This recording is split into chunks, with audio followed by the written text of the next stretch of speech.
ఇది శ్రీమద్ భగవద్గీత 4వ అధ్యాయము జ్ఞానయోగము 13వ శ్లోకము నుండి స్వీకరించబడింది.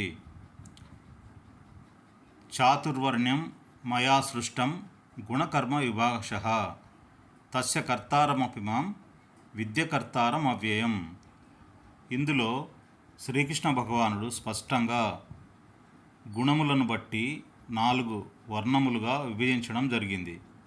ఇందులో బ్రహ్మజ్ఞానం కలిగిన వారిని బ్రాహ్మణులుగా, క్షాత్రధర్మం కలిగిన వారిని క్షత్రియులుగా, వ్యవసాయము, గో సంరక్షణ, వాణిజ్యాదులు ఆచరించడి వారిని వైశ్యులుగా, పై 3 వర్ణాల వారిని సేవ చేసి తరించడి వారిని సేవకులుగా విభజించడం జరిగింది.